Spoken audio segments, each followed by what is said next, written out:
Hello, everyone.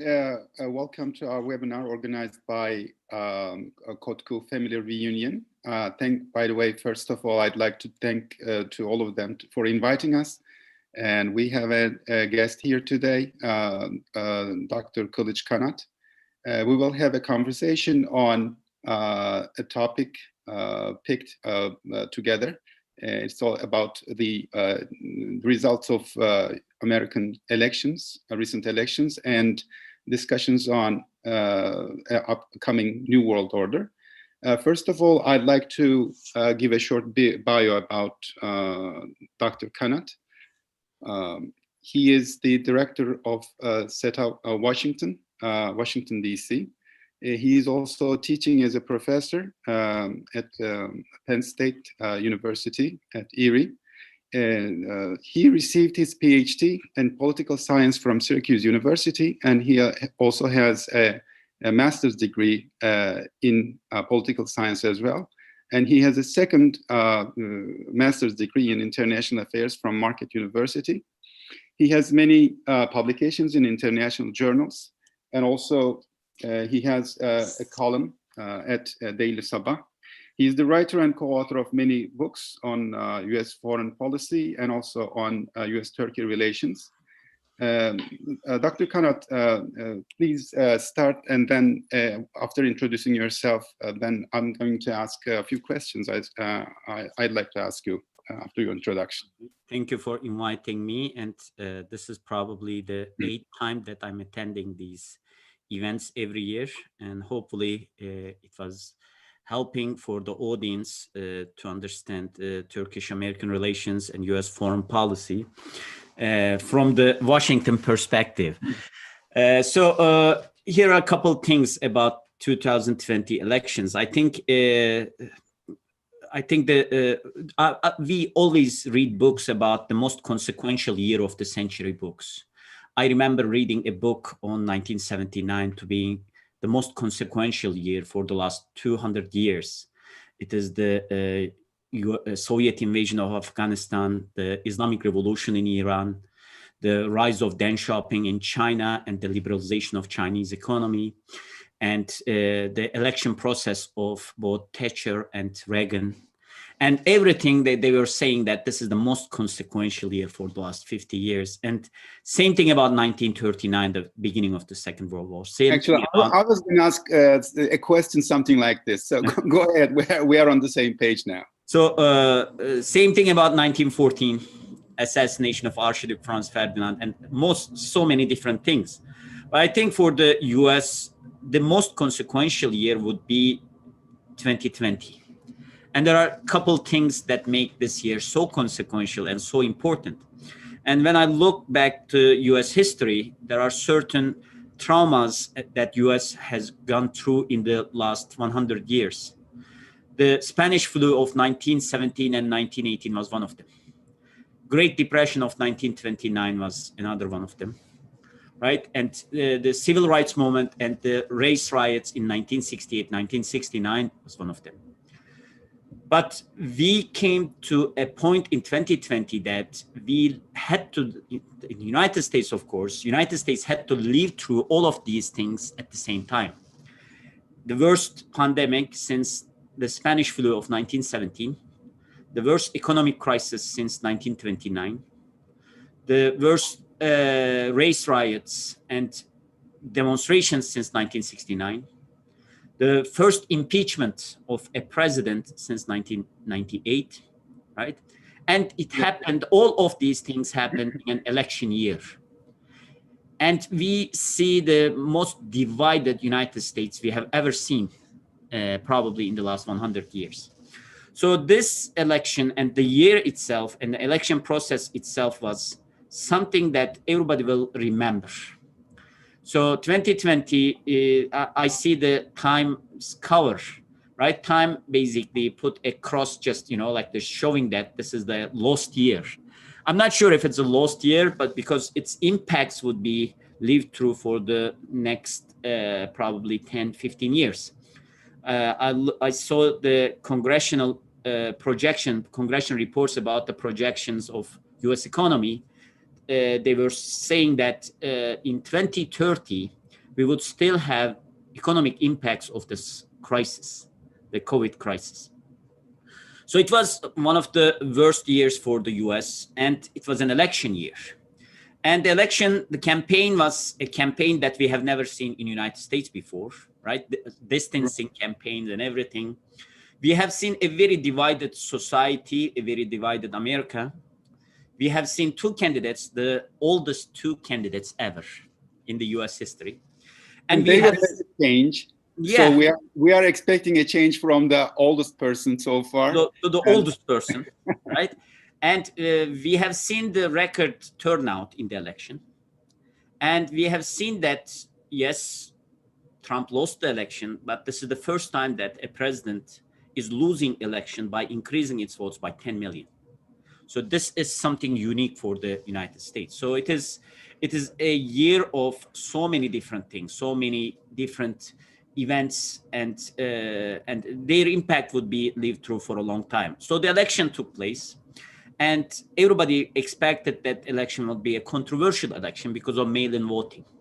Not that mail-in voting was fraud or something, but the way that it will be counted, the deadlines for it differed in 50 different states, the jurisdictions, so many different problems, so many different challenges. We knew that it would be controversial, and it was a little bit controversial, like at least it took a lot of time to count the votes, the mail-in votes. The result, of course, is not controversial, but when one side wants to not to concede and try to make controversy, you can do it, especially in such a divided society. So what we see in this election, number one, America is a divided society, and that division will continue to rise in the coming years. As I just mentioned, Trump got more than 70 million votes, and it is huge. It shows that Trump lost the election, but Trumpism will continue to exist.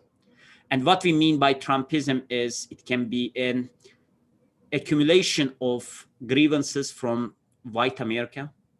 It can be part of economic protectionism, political populism, and foreign policy isolationism. These things will continue as a social movement, maybe not at the White House, but in 2024, I think the period between now and 2024 would be the most consequential year for the role of the United States in the world. So America needs to take its place in the world and how to approach the world and foreign policy.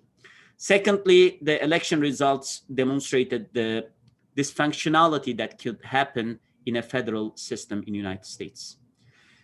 I keep telling this because this is amazing for the outside audience that in the crisis, in the first couple of months of the crisis, the president of the biggest economy in the world had arguments with the governor of one of the biggest states in the United States about the mask production. Who is going to produce the masks? And this shouldn't be a topic.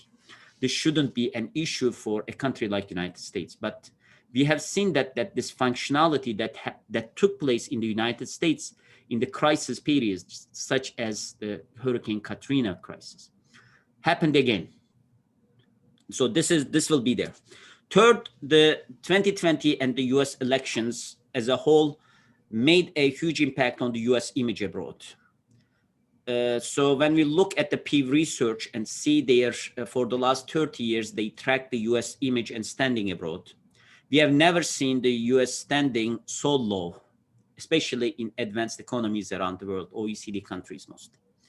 And we have seen that US image suffered not only because of Trump, because how it handled COVID, how it handled the Floyd crisis, and all of this, the political polarization and everything lead to a major decline in the US standing abroad.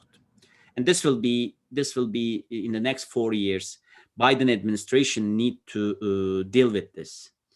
And fourth, the idea of globalization will continue to be discussed. So there have been some globalization optimists in 1990s and early years of 2000s that globalization will bring free flow of goods, ideas, and services. In 2001, after the 9/11 attacks, the world see that, well, the ideas, goods, and services can be globalized, but terrorists can be globalized as well.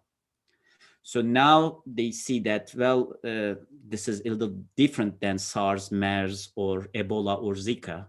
With COVID-19, we have seen that the globalization can globalize the viruses more efficiently as well. So now there were other pandemics in the world, like the Black Death, plagues, like the cholera, like the outbreaks and Spanish flu, but we have never seen such a rapid dissemination of spread of at least the COVID-19 virus like this. So there will be a lot of debates about globalization. There will be a lot of changes in the way that we travel, right? The airlines started to ask for the vaccination probably in the next 2-3 months. And they may ask more information about our health. So it is a different period that we need to rethink about globalization. We need to rethink about the supply chains. We need to rethink about the export and import rules around the world. And finally, probably there will be one of the most consequential things was the paradoxical debate about the US leadership. So there is this idea that when United States is too assertive, everybody is upset about that. But when United States is absent, there are also some, like the unrest around the world why United States didn't show its leadership, right? And in COVID crisis, we had this paradoxical debate. That's the dilemma. You don't like the hegemonic power, but whenever a hegemonic power just disappears all of a sudden, then of course you don't like it either. Yeah, in the absence of international institutions, if you do not establish strong international institutions to handle these kind of crises, there used to be this song in Turkey, para varlığın bir dert yokluğun yara. So it happens for the international system that everybody is looking why United States is not showing any leadership to handle this crisis. So in order to eliminate that leadership, like at least vacuum, you need to have strong international institutions, which in COVID crisis, they, at least in the first couple of months, they exercised very poorly. World Health Organization failed in the first couple of months to understand what's going on. It was an utter failure, it is unforgivable failure to claim that it may not be transmissible from person to person. There will be no human transmission. It was a failure. European Union was a failure not to be able to help Italy and Spain in the first couple of months of the crisis, especially in February and March. And UN was a failure to, take an initiative. They failed to take an initiative. NATO was even a failure because we would expect that, this is not a biological weapon or something like that, but we would expect NATO to have at least some plans about the biological warfare. If something like that happens, what should NATO countries do? We figure out after the COVID-19 that NATO decided to have a study group or something to study biological, like the warfare or something like this. So all of the organizations failed and United States failed. So it generated a kind of distrust for the international system, skepticism about globalization. Everybody tried to be on its own. Everybody tried to contain the crisis by shutting down the borders. And in the next couple of years, actually, we would have these discussion about international institutions, globalization, and every time the discussion will come back to COVID, how these organization institutions work in COVID. So I think these are the, what would be the lesson?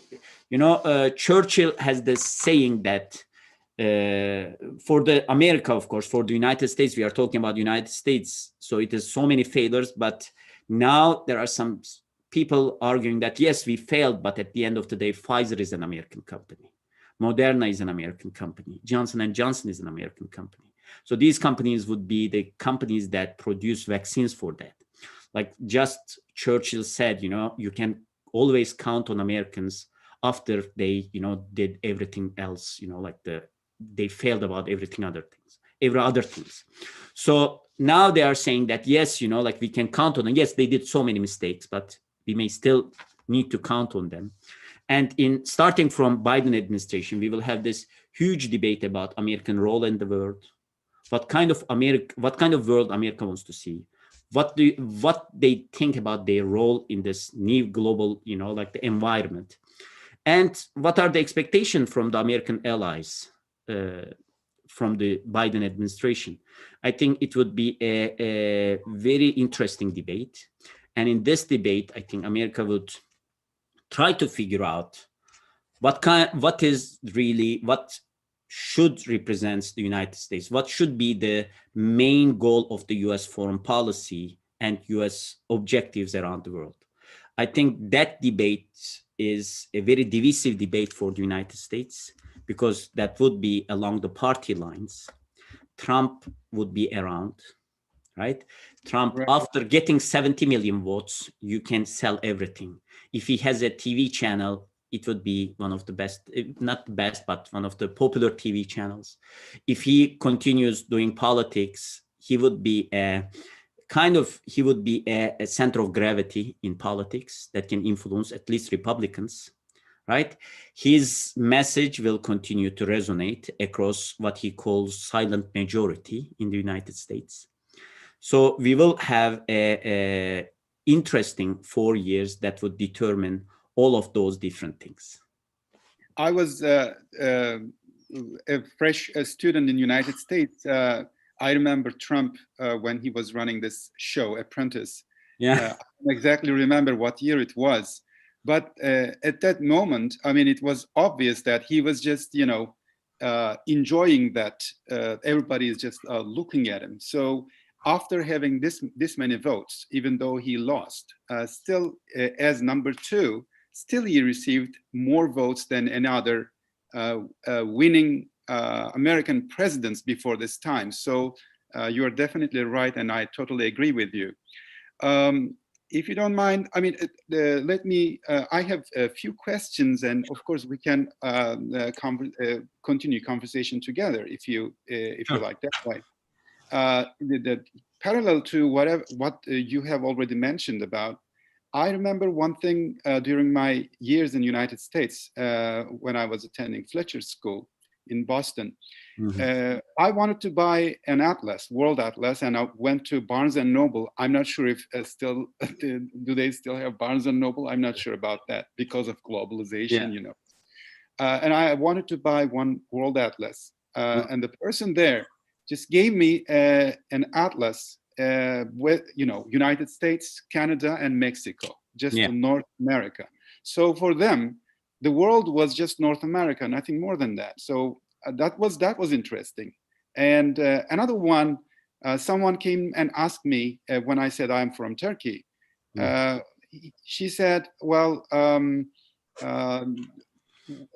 do camels like walking on the pavement?" Mm-hmm. Something like that. I mean, I said, "Why are you asking this question to me?" Well, she said, "I heard that camels like sand, not the pavement. Do you guys in Turkey have pavement, or do you enjoy having camels on the sand?" So what I'm trying to say that when you look at things from an average American perspective, whatever they have or whatever happening in the United States feels like the whole world, all humanity feels exactly the same way, because that's the center of the world. After all, when the aliens come to Earth, first place to visit or attack is United States. Mm-hmm. No other places. So that's why I understand that whenever unusual things happen in United States, there's a feeling that that the same unusual thing is happening globally.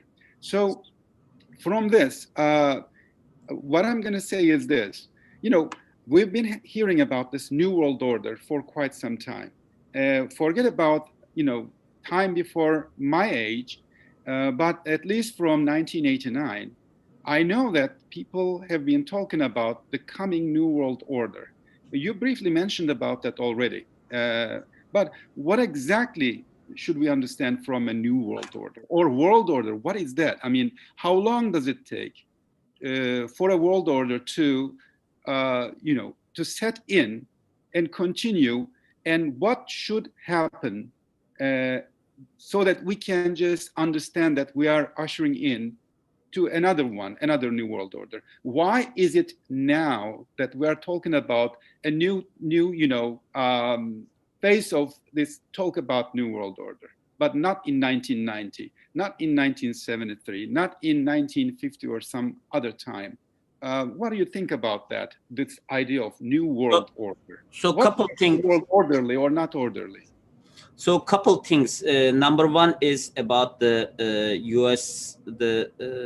Public opinion in the U.S. and the views of ordinary Americans about the world. So, it is there is this classical isolationism in United States that is prevalent among the public opinion. And what you talk about the world map and how United States sees the world is interesting, because I remember in 2008, then late Zbigniew Brzezinski published a book on strategic vision. And one of the shortcomings, according to him, in the United States was this idea of the world and how the Americans see the world geography. He cited a study actually done among the American students. And there was this world map, and they asked the American students to show different countries.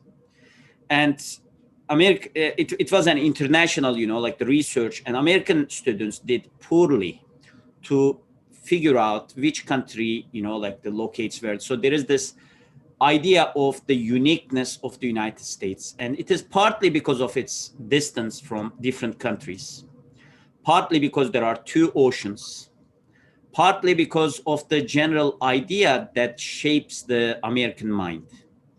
And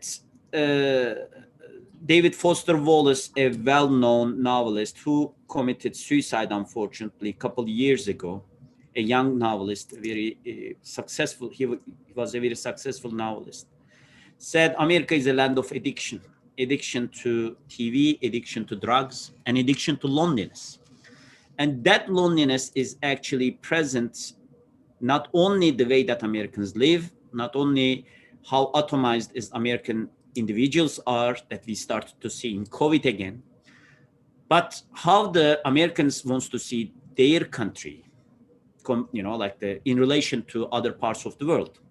We have to remember that very prominent presidents, the founding father of the United States, George Washington, and one of the most influential, probably the most respected president, FDR, they both in their inauguration and in their campaign speeches, they promised one thing, that United States will not engage in any kind of military adventurism in continental Europe. So there is this idea that the world needs to leave us alone, right? And this idea of isolationism left its place to, a more global hegemony after the Second World War. And after the Second World War, many people were calling United States reluctant superpower, that United States is not willing to actually to play this game, but has to, because the American allies were losing the war.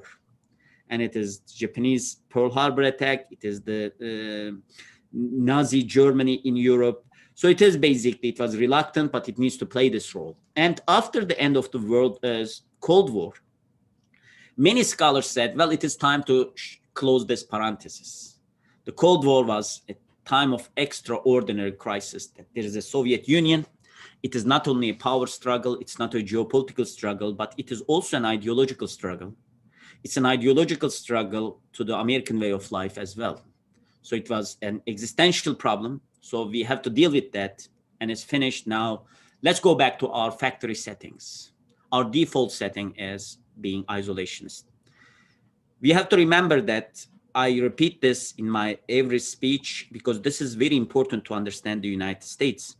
Since the end of the Cold War, until Biden administration, until Biden election, every president who claimed to know a little bit about foreign policy lost elections. 1992, Bill Clinton was the governor of Arkansas, and Arkansas is, like compared to big states, it's a small, like the state, right? It's not California. It's not Boston, it's not Massachusetts. Yeah, it is. It is not a huge state. It is basically a small state. And Bill Clinton had zero foreign policy experience, and he was running against a president, George H. Bush, who won the Cold War, who won the Gulf War, who basically eliminated the Iron Curtain, who was 8 years vice president, 4 years president. He was the director of CIA. He was the U.S. ambassador at the UN. He was U.S. ambassador in China, and he was a former member of Congress. So Bill Clinton, with zero foreign policy experience, came out and said foreign policy is irrelevant. It's economy stupid. So we have to deal with the economy. It is basically we have to, to deal with our own stuff now. The Cold War is over, and he won the election.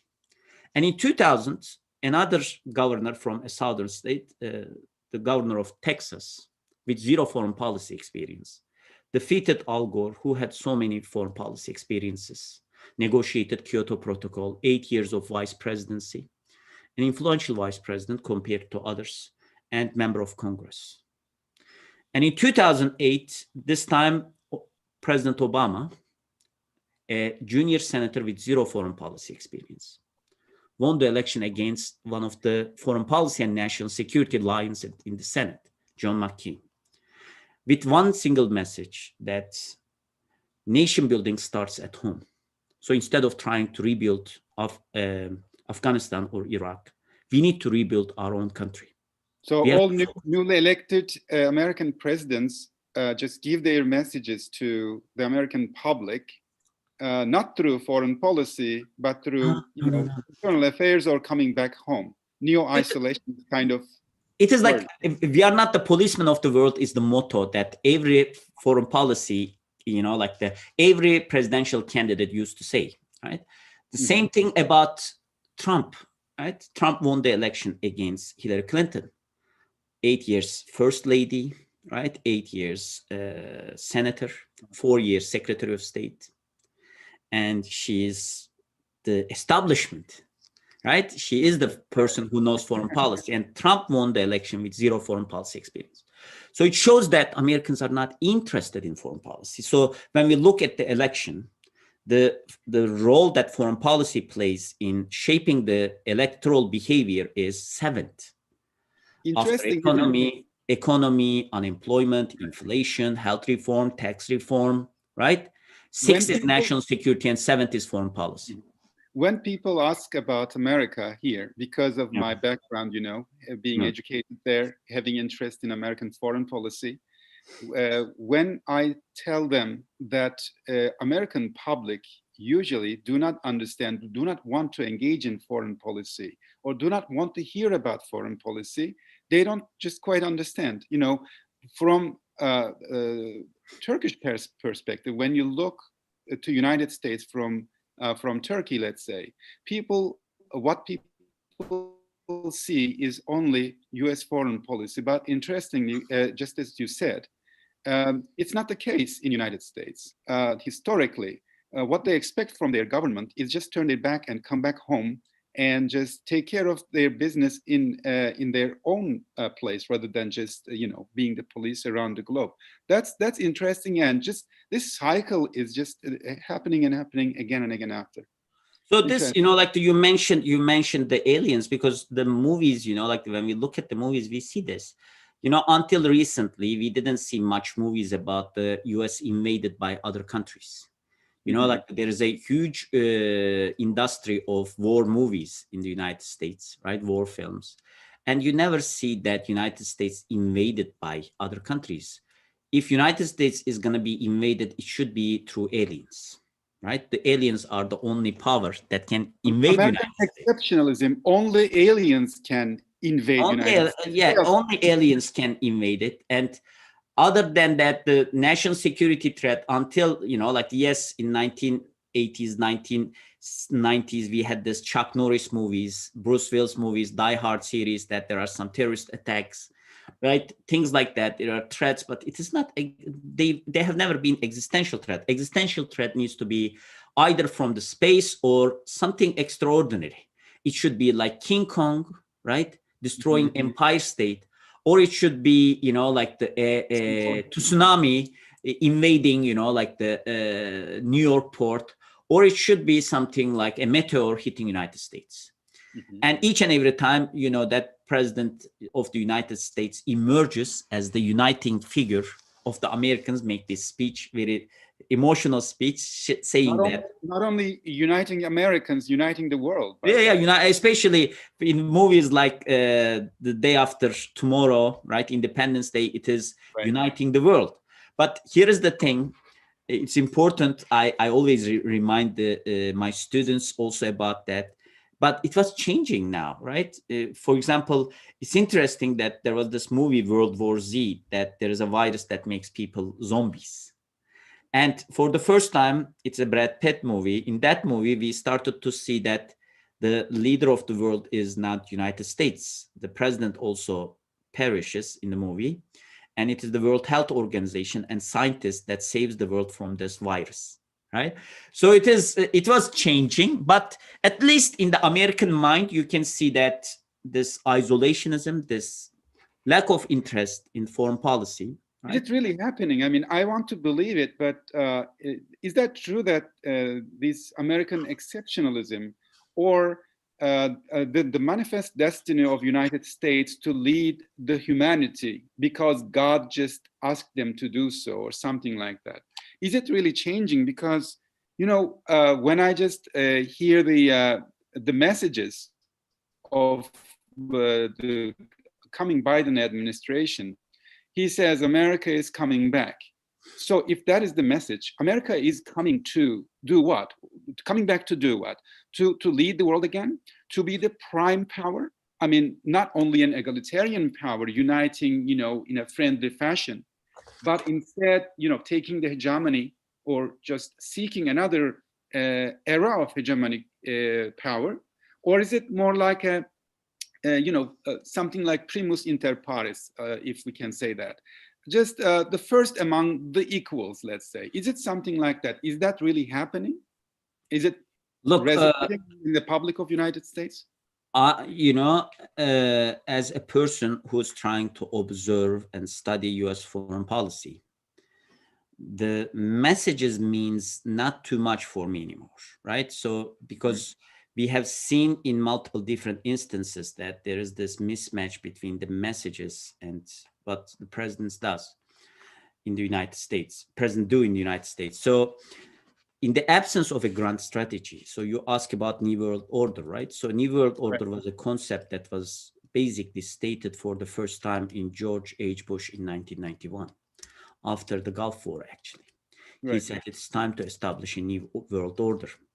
It wasn't clear, but he knew that the organizing principle of international system cannot be Cold War anymore.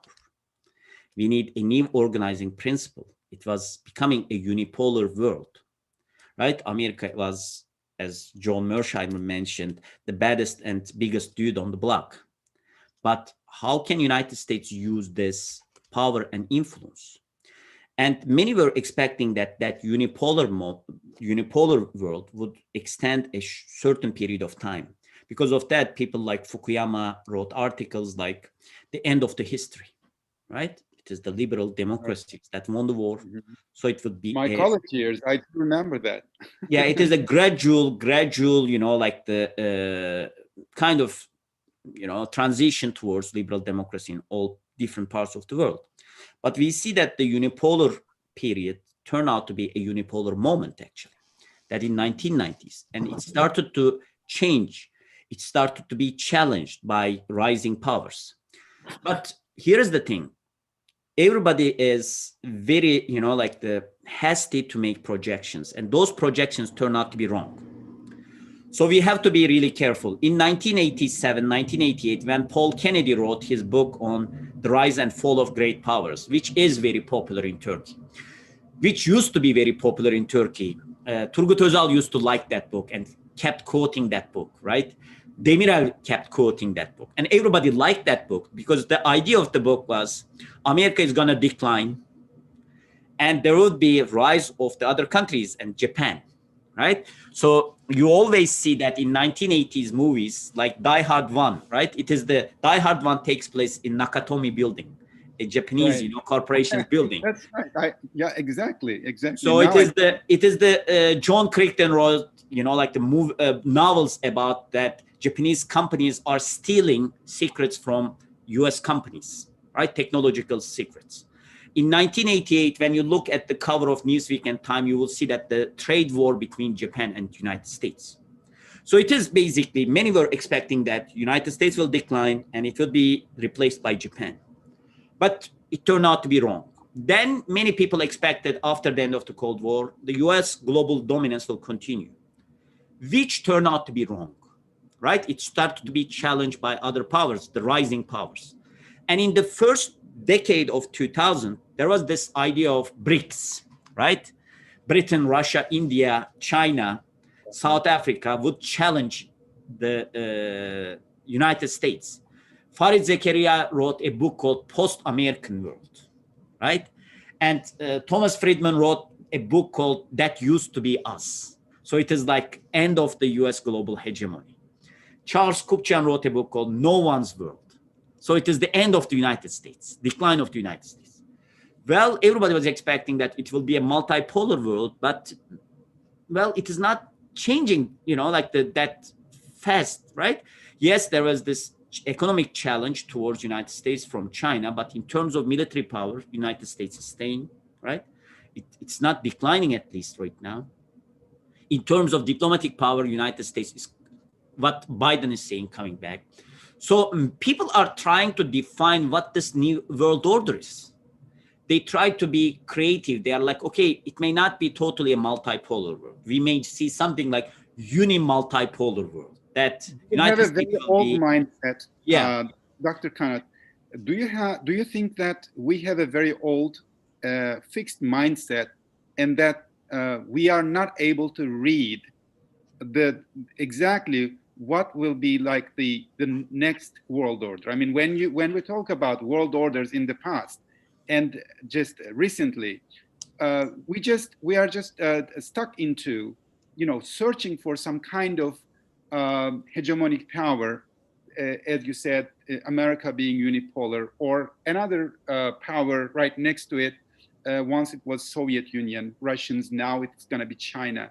Do you think we're too much fixated to that kind of feeling or idea that we are not able to read the real crux, I think that will take place as a new world order, but completely different than what we have seen so far?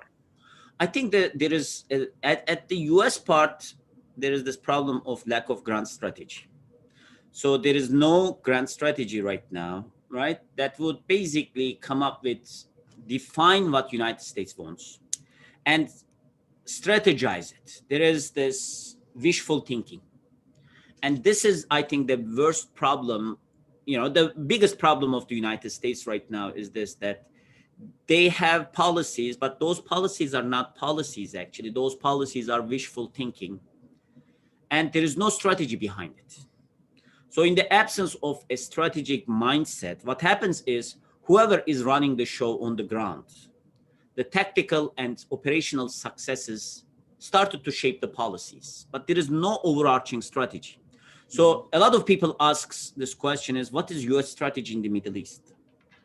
Nobody knows in Washington, D.C. what is the US strategy in the Middle East, right? Well, isn't that the same thing in Turkey as well? I mean, when you go ask the same question to people on the street, I mean, if they are just not happy with the current government, they would say that we don't have a grand strategy. We don't have a foreign policy because we are changing every time, there is a problem. So we don't have a good grand strategy, they say. Don't you think it's the same thing in the United States? Whenever people are not happy, they are not happy with the grand strategy, and they criticize that the country does not even have any. So don't you think it's the same thing? I think here is the thing. The difference is both in the U.S. Both Republicans and Democrats agree that there is no grand strategy. So they really, you know, like they have some idea about the world, right? For example, it is interesting that Pompeo come up with an Iran strategy. And Iran strategy is Iran should stop its nuclear program, stop its missile program, stop, you know, like the engaging in proxy wars in the Middle East, right? And basically return all of the people who were arrested, US citizens who were arrested in Iran. So, and this is a wishful thinking. This is not a strategy. And this was presented as a US strategy in Iran. And Rex Tillerson announced when he was Secretary of State, US strategy in Syria, right? What is that? You know, like the negotiations, stabilizing Syria, reconstructing Syria through an international effort, curbing the activities of Iran and Russia in Syria. It sounds really good ideas. But you understand, so there is a political machinery here. There should be an idea of how to make this happen. So there is this idea that, yes, United States needs to do something about the world, or United States shouldn't do anything about these things, but there is no plan of engagement or disengagement. So even if you want to disengage, you have to have a plan. You have to have an exit strategy. So when we look at the US engagements, we see that there is no exit strategy. And when we see the wishful thinking, we don't see that there is a strategy of engagement, right? How to create this. So now Biden administration has great plans, right? They are planning that we have to fight against climate change, right? But how? Why should we trust? Then if every American president, when a new administration comes, and probably from the other end of the spectrum all the time, and whenever they come, as soon as they come, they just declare that such and such a treaty is not working for American interests, so I'm going to withdraw from it. When they say so, I mean, it's not necessarily Trump. It can be somebody else. But why should the world community should trust the upcoming new administration of United States? What if another one comes and undo whatever this coming one does? So look, why should the world? Turkey, I think Turkey felt this more than any other country, I think, because a couple countries that United States has this constant changes in the policies are Russia and Iran, right? We remember the days that Bush, when talking about Putin, said, when I look at Putin's eyes, I can see his soul. He's a nice guy, right? I can work with him. And in the second term of Bush, we started to see that United States and Russia had serious problems. And at the end of the Bush term in 2008, Russia invaded Georgia. And there was a huge crisis between United States and Russia. And then Obama came, the first term of Obama, 4 years, he started a policy of reset, that United States will reset its relations with Russia. United States will be very friendly. Remember this Clinton-Lavrov meetings, right? Very friendly, joyous occasions, etc. In the second term of Obama, we see the Snowden crisis. We see the Russian engagement in Syria. We see Russian invasion of Ukraine. And then we have another president, Trump comes, and Trump is like, I want to work with Putin. But then election interference, debate about election interference, the countering American adversaries through Sanctions Act, right? Russian engagement in Libya, and everything that makes Americans really upset. And now another president comes. So whenever Turkey tried to improve relations with Russia in that period, it started to be called shift of access. But when there is good relations between Russia and United States, Turkey's engagement with Russia is not a topic. It's not a major topic. But when the relations are bad, there is this, like the up and down. Same thing about Iran, right? So think about Iran. Turkey was trying to broker a deal with Iran in Tehran Declaration, and President Obama didn't accept it in the first term. President Obama sanctions Iran.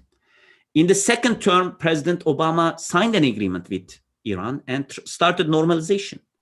And after 4 years, President Trump now withdrew from the agreement and, sanctioned Iran. So, and there is this idea that, hey, can United States and Turkey work together about Iran? But which constitutes the U.S. foreign policy? We don't expect, it becomes very idealistic to expect consistency in foreign policy of countries. But at least you have to expect some kind of continuity that you can trust and you can work with. In the absence of grand strategy, you will see this constant up and downs, right? And these up and downs make, everybody, it's not only Turkey, everybody in Europe, in Asia Pacific is asking whether United States is a reliable ally. In Washington, Washington foreign policy elites sometimes ask this question, is Turkey a reliable ally? But I try to explain in the meetings that all over the world, people are asking if United States is a reliable ally or not. So when Biden is saying that United States is back, I'm not sure which United States is back. Is it 2008, 2016 Obama administration? Are we talking about post-Cold War Clinton administration? Are we talking about post-Cold War Truman administration, right? Which America are you talking about? Which America is back? And what will be the differences, right? It is not the Second World War. It is not the Cold War. It is not after 9/11. So it is like things changed. So what do you mean, you are back maybe, but which America is back? And what are your expectations from your allies? Well, what I understand, honestly, from the slogan, America is coming back is, from my understanding, is that America is coming back to lead the world. So depends on what you understand from leadership. If you want to lead the world through collaborative security, taking the lead in NATO and other kind of military organizations in different parts of the world, that's something. But they should also ask themselves, what kind of leadership is necessary for the world? Is it a leadership in military sense, or is it a leadership in moral sense? What I understand is America just lost grounds so much in the moral sense rather than in military sense. Of course, America can lead in terms of military might, but I don't think it's going to be enough just to having the upper hand vis-a-vis China. They can surely do that. But what about leading the world by just offering some kind of common ground with all humanity, and show that United States is a better actor compared to China in terms of when it comes to the values they can offer. So I'm afraid I'm not just clear about that motto they used when America coming back. What will they bring to me?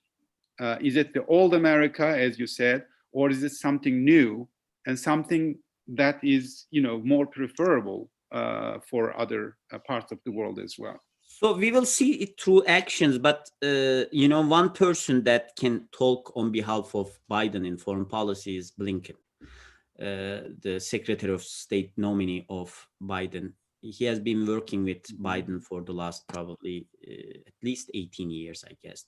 From 2000, I think he started to work with Biden in Senate in 2002, maybe 2002, yeah, until 2008. And then he started to work with Biden in Vice President's office as his national security advisor. So when I look at Blinken, and Blinken tried to define what he means by America is back by saying a couple of things. Number one is American leadership. At least Blinken, right? We know that Blinken and Biden had some disagreements about the use of power, right? Blinken was in support of Libya operation. Biden was against that. Blinken was supporting increasing troop levels in Afghanistan. Biden was against that. So we know that, at least from the open sources, that there are disagreements about that. But he had some clear idea what Biden thinks about this America is back. No issue.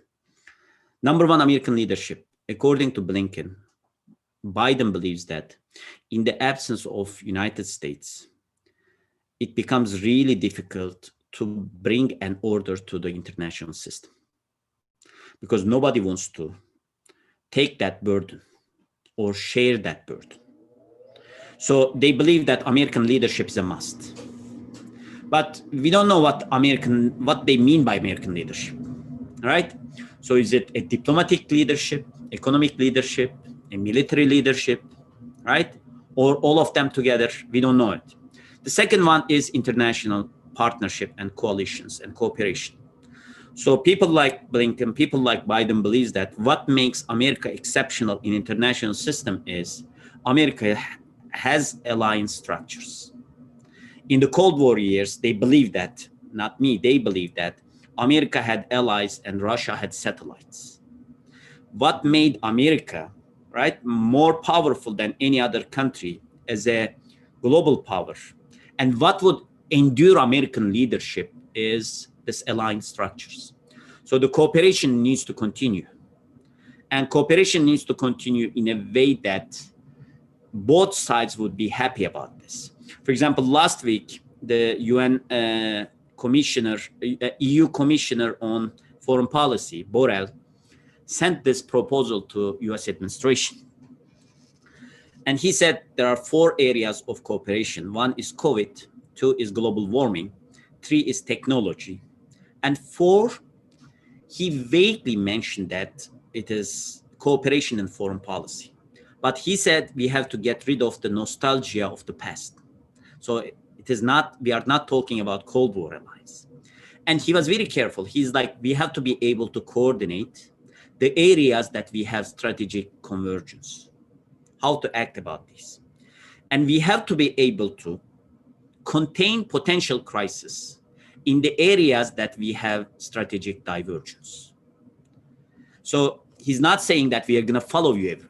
He's saying that, well, you know, you have to know us. We are different now, but we want to work with you, right? So it's a different kind of partnership. And the third one is what Blinken says is democracy. So it sounds a democracy promotion program but they said it is definitely not democracy promotion of 2000 and 2008, the Bush years, 2001, 2008 Bush years. They said it is like when the issues are trade, Biden says we want to have trade relations and free trade agreements with the democracies in Asia. And they are planning to have a democracy summit in the first 6 months of the administration.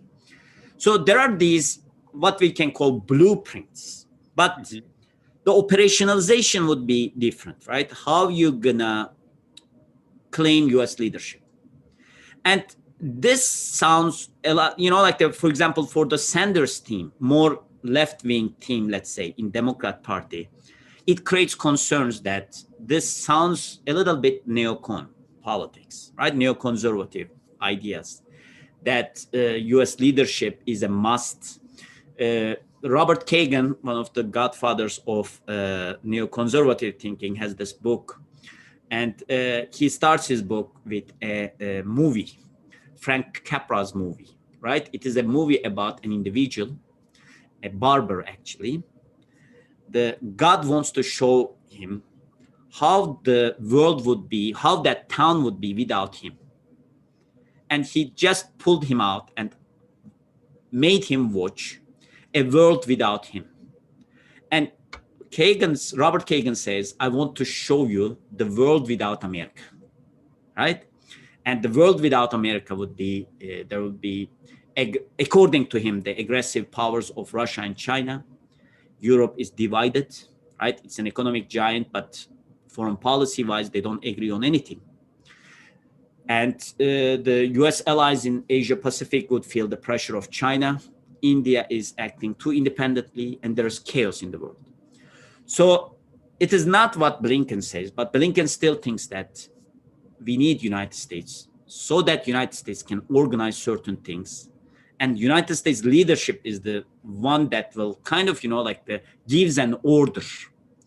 So we don't know if this is another wishful thinking or if there's a strategy that Biden and Blinken and Sullivan think about this.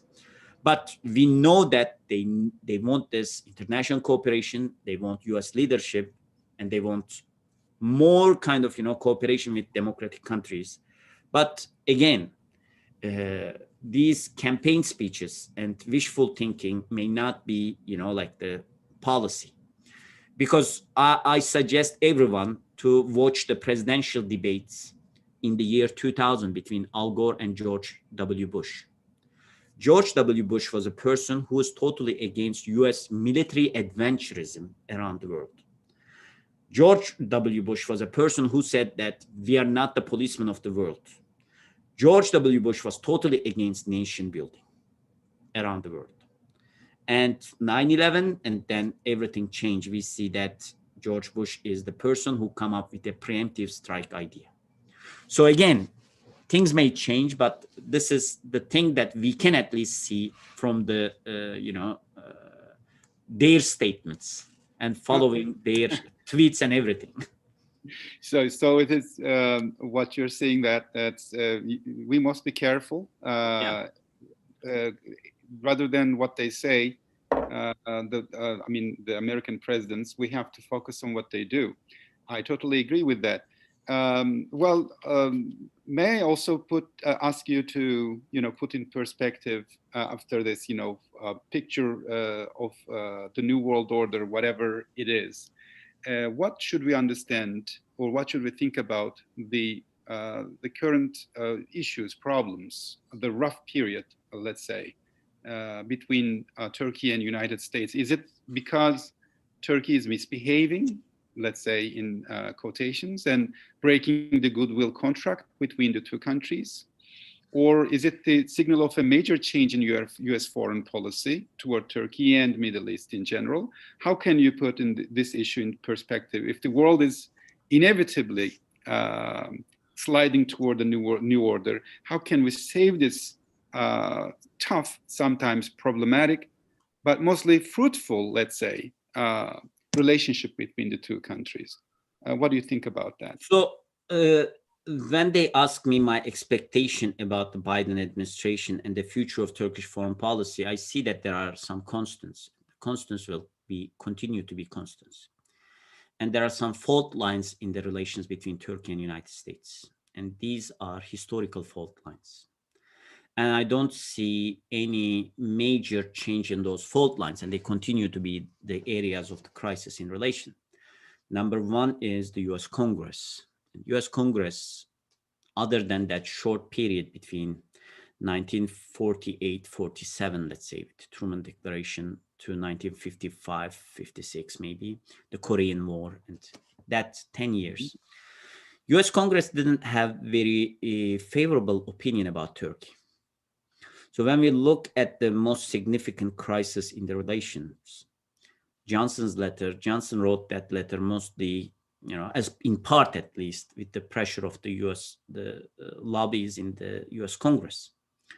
In 1970s, United States adopted an arms embargo against a NATO country in the middle of the Cold War. And we are talking about Turkey, and it is like, we don't know how many bases, intelligence and military bases, Turkey at that point, right? A frontline state, the only country neighboring Soviet Union from both land and sea. So it is the most significant strategic country in the Cold War years we are talking about. And they put an arms embargo to Turkey. And immediately after the end of the Cold War, 1990s, you will see that there is unannounced arms embargo. We have those two, the ships, the Fırkateyn, literally, that Turkey wants to get from United States, and Congress vetoes it. Every legislation, every legislative year, we have some Armenian issue comes out, right? So, and in 2000, things didn't improve that much, Turkish president always talks about these drones, right? And yes, United States Congress didn't approve the sale of 3 Predator drones to Turkey for long years. And Turkey worked really hard to get that approval from the US Congress. They just didn't. And we again started to see the Armenian resolutions. And then the CAATSA, right, the Countering American Adversaries Through Sanctions Act, was a congressional prerogative. So it is so funny that it's not funny, it is tragic, but it's an interesting coincidence that in 1970s, when the arms embargo was taking place, it was the US Congress that was pushing for arms embargo. And at that time, both Kissinger and President Ford was totally against putting arms embargo against Turkey. And they tried to convince the Congress. Actually, Kissinger blamed the members of the Congress for working not together with the US government, but Greek Foreign Ministry, right? So because it was the sanction was about the Turkish operation in Cyprus. And same thing about CAATSA. President Trump tried to convince the member of the Congress, right? But the last NDAA now, that would probably be, like the approved at some point, had this, like the appendix by additional article saying that it needs to be, the CAATSA sanction needs to be adopted against Turkey in 30 days. So the congressional attitude, you remember the 2019 September, October, and December, November, there were so many resolutions, anti-Turkey resolutions, right? Sanctioning Turkey because of Syria operations. Armenian resolutions passed, and with great majorities, right? And so this will not change. This will be a constant in the relations, unfortunately. It is now up to the executive office, White House, to talk with the members of the Congress. It will not be Turkey who will try to fix this. Yeah, parliamentarian diplomacy may play a role, but it is the White House that needs to fix this problem or contain this problem or convince the member of the Congress about that. Secondly, the public opinion. We see a very high anti-Americanism in Turkey, and it's not something new. And a very high anti-Turkey feelings. Not US public opinion doesn't care much about foreign policy, but at least the foreign policy elites in Washington, D.C. And this will be constant. And this has been constant, right? We had different crises. Johnson letter created anti-US demonstrations in Turkey. Embargo created anti-US demonstrations in Turkey. Midnight Express, the movies like that, solidified that anti-Turkey attitude in the popular culture. So we have this public opinion thing as well. And the third determinant, the third fault line that continue to haunt relation is the relation between Turkey and Russia. US-Turkish strategic partnership was developed in reaction to Soviet Union in 1940s, right? Before that, United States, Turkey didn't have much relation. In 1920s, there is this US ambassador, Joseph Grew, who tried to, establish friendly relation. There are letters Atatürk sent to FDR, that kind of very small, gestures. But other than that, there wasn't any strategic, the understanding in terms of foreign policy. It was Soviet Union. And then, in 1960s, 1970s, you started to see that there's concern in Washington, D.C., concern in quotation marks about the Soviet relation with Turkey. So whenever Soviet relations would get better with Turkey, there was concern that if Turkey would change its side. And in 2000s, we started to see this in a different shape. Whenever Turkey and Russia signs an agreement, it becomes shift of axis.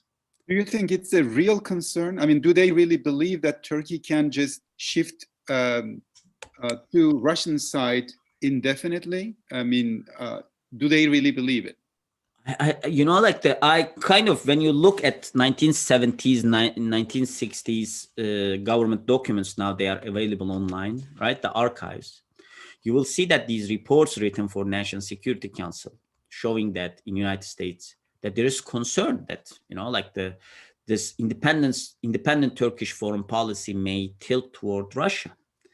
And this would be against the US interests in the region, right? So there is this idea. And then in 2000, the S-400 partly is this. The concern about Astana process is about this, right? So these three things will continue, considering that Biden considers Russia as the biggest national security threat to the United States, considering the cyber, like the attacks that took place against United States agencies in the last couple of months. We just learned about that. Russia will continue to be a major issue, and it will continue to haunt Turkish-American relations. So these things will be constant. Congress will not change unless Biden takes some steps. Public opinion would be kind of, like the both sides, not very favorable towards each other. And on top of that, Russia will continue to be an issue. So what are the more, like the small fault lines, and can we fix that? So YPG issue is a problem, and it will continue to haunt the relations.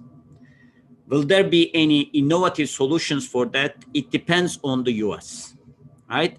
So it's interesting that both S-400, YPG issue, it is the United States that needs to do something about these issues. It is not, like about S-400 issue. We see again and again that since the beginning of this crisis, actually, that Turkey offered some solutions which United States keeps rejecting, right? I think diplomacy is important, and in the absence of diplomacy, you started to adopt sanctions.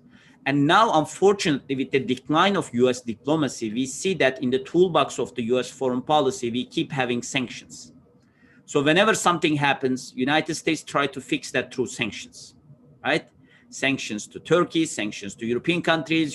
This is becoming the only tool. And unilateralism. Unilateralism, and can it be resolved? I think it could be resolved. And we know that when Turkey tried to buy S-400, the first discussion between United States and Turkey was its interoperability. So United States and NATO countries said, well, this couldn't be integrated to NATO systems. You cannot integrate this NATO systems. And Turkey said, okay, I will buy this as a standalone system. It will be a stopgap measure until I got my own systems. And then the debate, disappeared for a while. Then the second debate comes, why don't you buy Patriot? And Turkey is like, okay, I'm going to buy Patriot as well. How is that? But the condition was but you shouldn't buy S-400. And Turkey was trying to explain that, well, I was asking for Patriots for the last 10 years and it didn't happen. This is, by the way, not they say. I mean, there are some alternative explanations. I mean, I try to understand what really happened, but certain, people say that this was not the situation. In fact, United States wanted to sell Turkey, whatever she wanted, but instead Turkey just created some kind of excuses. You don't offer me a technology transfer. That is too expensive. We cannot afford. Why don't you reduce the price, so and so forth? Do you think these kind of explanations are trustworthy? There are three things. There are three benchmarks. When Turkey was trying to buy, Turkey started its, plan to have long-range air and missile defense systems. First, they got an agreement with China for HQ-9 missiles, HQ-9 systems. But then they decided not to get it, and they started their own, what we call TLORAMIS project, long-range air and ballistic missile systems, the project itself. And in the meantime, they were negotiating, and unfortunately, there are only a couple countries that produce these long-range air and missile defense systems. It is either you will get from Eurosam, Italy and France, or you get from United States Raytheon's Patriot systems. Russia has S-400 and China has HQ-9. That's all, right? We have some low range and medium range, air defense systems, but these are the four big ones.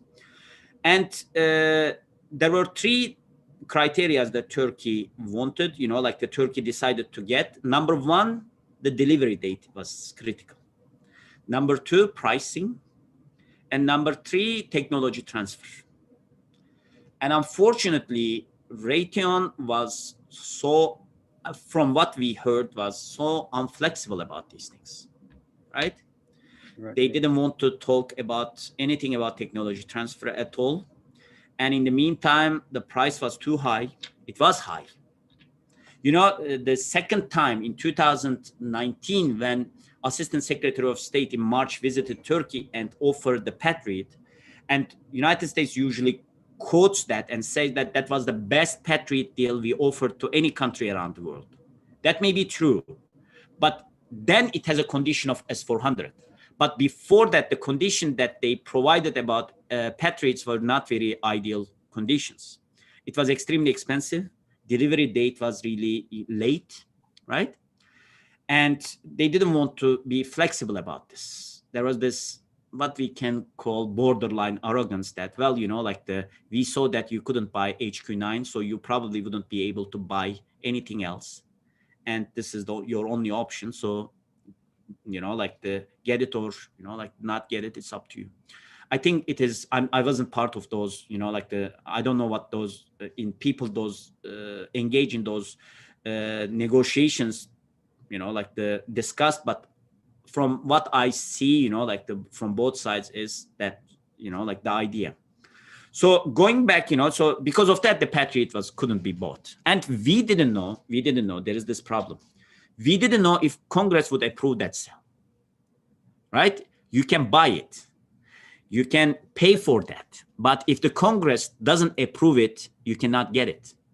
Well, it is not written in the Constitution, but that's usually the general idea, right? I was telling that Congress didn't even give 3 Reaper drones to Turkey for long years. We are talking about 3 drones. And do you expect Congress to give Patriots? It is you know, like we know that in 1990s, when Turkey was getting these 3 frigates, you know, like from the US Navy, and they were the used ones. We know that there were some congressmen, they just blocked the sale. Well, you can do that. I mean, from national security perspective, of course, I mean, let's assume that you are just you know, ordering some kind of strategic material, let it be warships or this kind of, you know, Patriots and other stuff. Of course, if there is a risk that you are possibly entering into some kind of warlike situation with the country, of course, you cannot sell those equipment to your enemy. But from here, I mean, should I understand that the Congress in America, or in general, the United States altogether, assume that Turkey is its enemy? I mean, this is something unheard of. And I cannot imagine that they put us this kind of a basket of enemy countries. This is only thing I can understand from this kind of behavior. I think 2 things. Number one, defense industry and American weapons have always been an issue between US and Turkey. You know why Johnson letter created so much, you know? Johnson letters, there is a social psychological dimension that people hated that language. But what concerned about Turkish military establishment at that point was Johnson was telling in the letter that in 1947, in Truman Doctrine, they sent these weapons to Turkey, right? There was a military aid. And there was a crisis in Greece, and Turkey was planning to intervene. And Johnson said, you remember those weapons that we gave you? Actually, you cannot use those weapons without any approval from us, right, without our consent.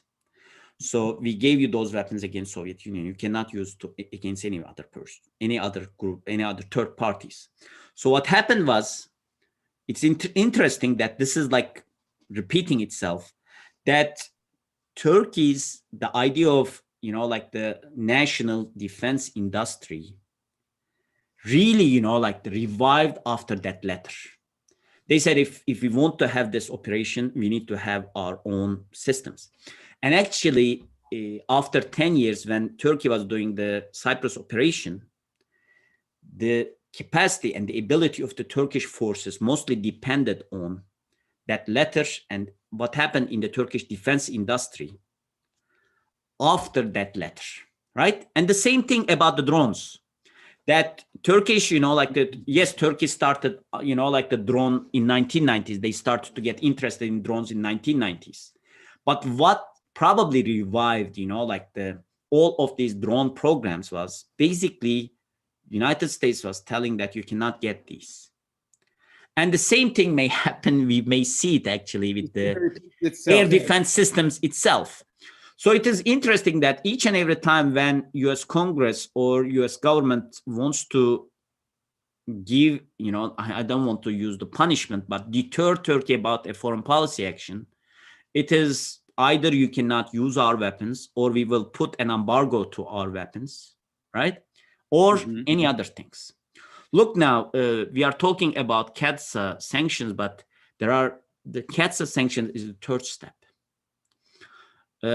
Since May 2018, I guess, United States is not giving most of the weapons and weapon parts that Turkey is requesting, right? This includes the modernization of F-16s. This includes the engines for attack helicopterleri in Turkey, right? T-129, right. The Honeywell's production, right? They are not, State Department is not issuing the license because the Congress is blocking it.